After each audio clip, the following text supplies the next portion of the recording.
Hi again. We are busy with Vanya's book, Vanya by Myrna Grant. True story. So today we are at chapter 2 and we start with the Russian proverb that begins every chapter. And it says here, hope in the Lord, but exert yourself.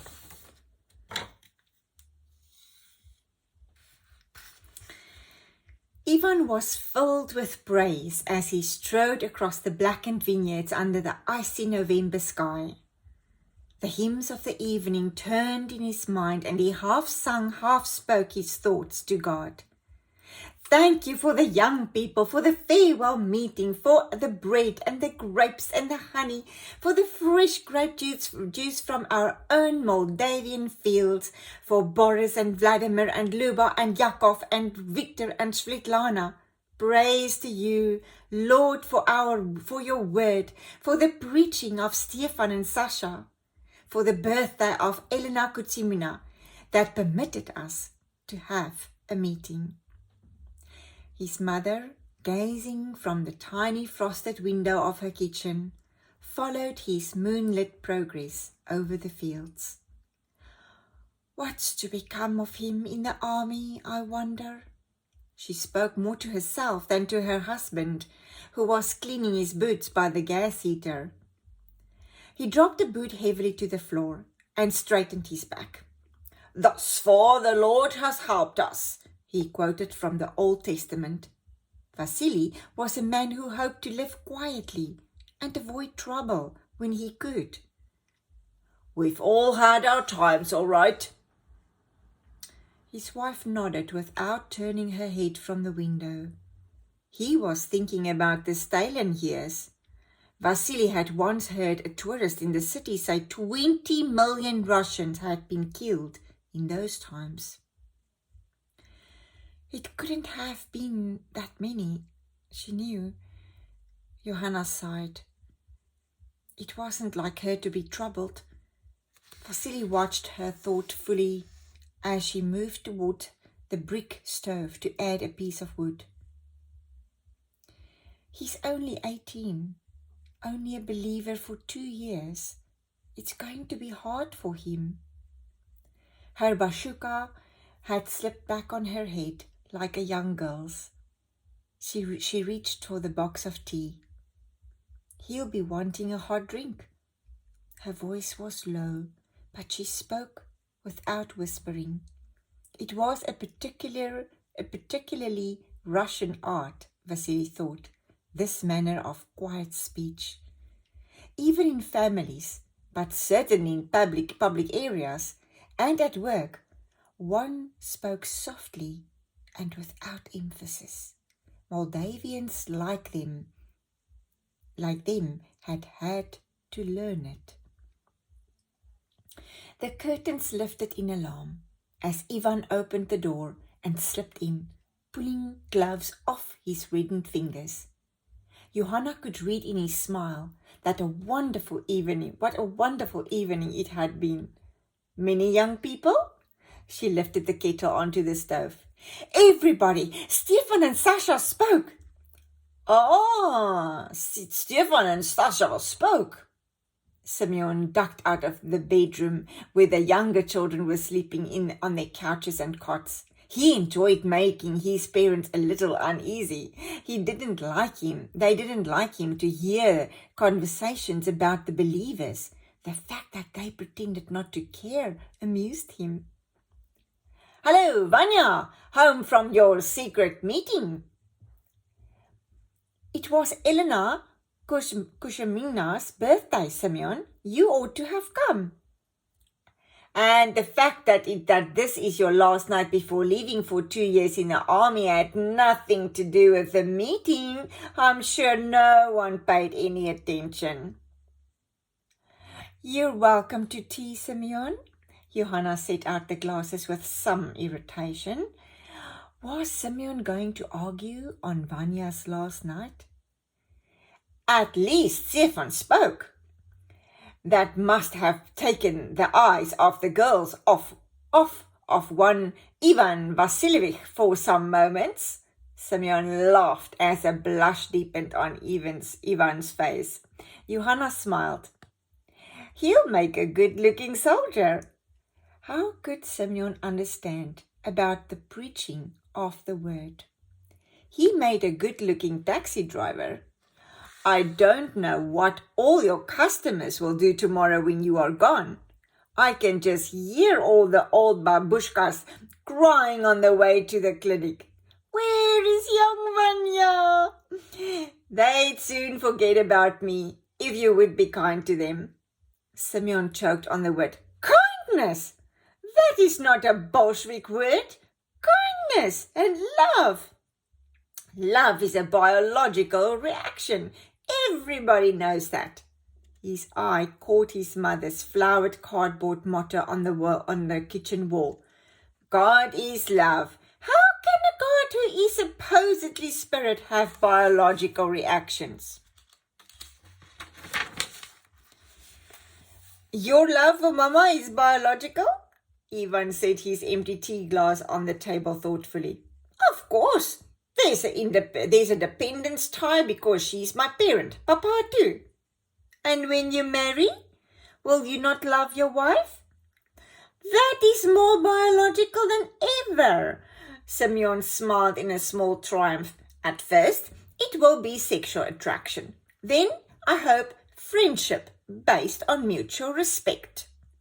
Johanna shook the fire so vigorously that red embers fell into the smoking ash box. Her husband began cleaning his second boot. Ivan drew his chair closer to his brother. And Moldavia? What of the love you feel for Moldavia? What is that? Simeon tipped his chair back in a position of supreme thought, bringing it down up upon the floor with a decisive bang. I am trying to tell you that you won't find kindness and love in the Red Army. Life is no joke. It's nothing to me if you won't listen. You can sit there and smile if you like, but you won't smile after tomorrow. Ivan's look of confidence included his parents. Of course I'll smile, Simeon. It is not the government that insists I join the army for my time of service. It is the Lord who puts me there. And will he now leave me? I don't think so. Simeon attempted a shrug. There is no point in discussing it.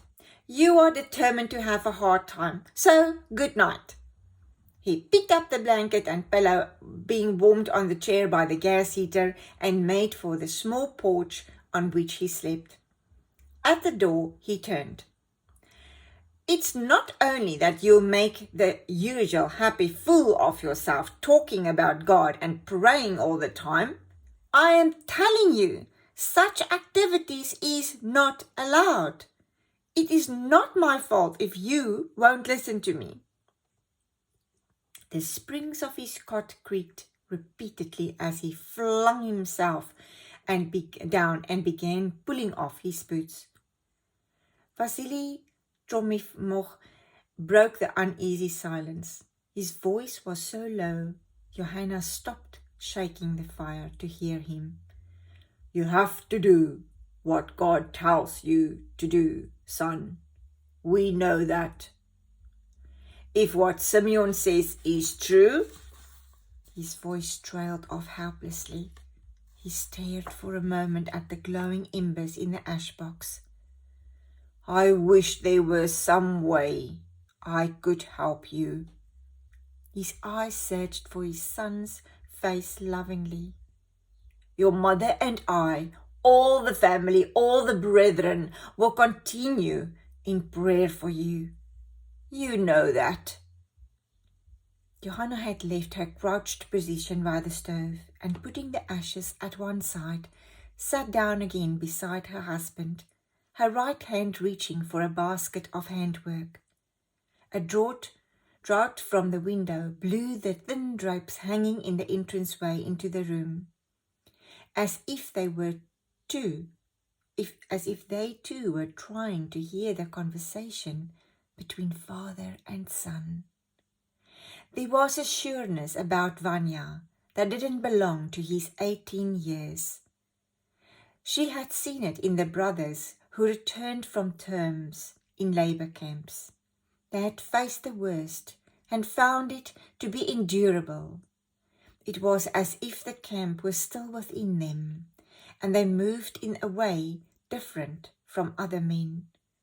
There was a common saying that the only place to be free is in prison, because everything has already been lost. Yet, Vanya had this freedom. It was as if he had never learned to be cautious, to glance behind him before speaking, to take measure of who was nearby. Even in the registered prayer houses, believers had many fears. A police informer might observe a believer taking too long to a visitor. A pastor talking too long to a visitor. A pastor might make too many visits to homes.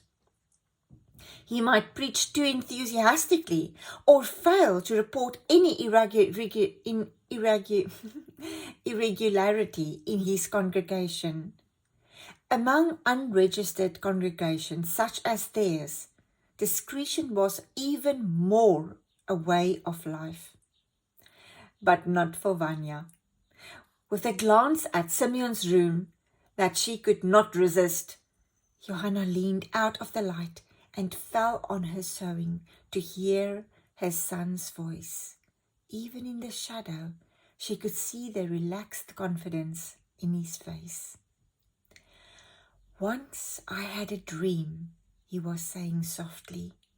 "I was standing watch with an angel on a large rock. A great storm came up. I was frightened and saw a ship floundering in the high seas. People were drowning, and the angel told me to jump into the sea and save them. I remember I was in the water and somehow dragged many people to shore. The waves roared, and when I pulled the last person out, I fell down without strength. But the angel picked me up and put me back on the rock, and there I stood guard again." Johanna wished she knew what her husband was thinking. What could be made of Vanya's strange stories? But Vasily Trofimovich sat in silence, his head towards his son, as if he was still speaking. Vanya continued, "The Lord has told me to speak for him wherever I am and not to be silent.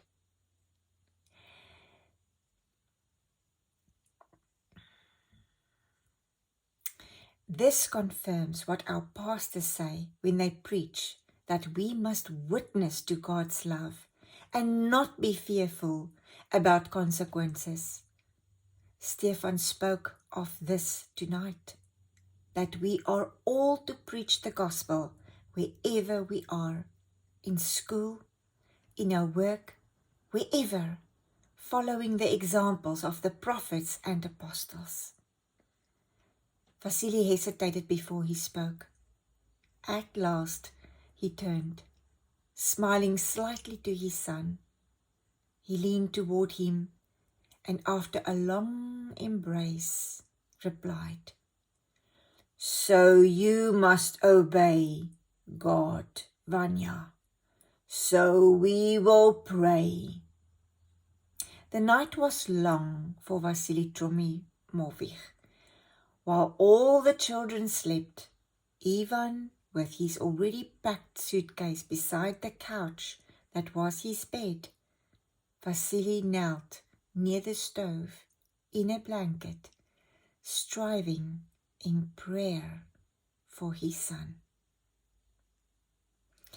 That is the end for today. Next time, chapter 3. By the way, this roses is smelling absolutely gorgeous. See you again.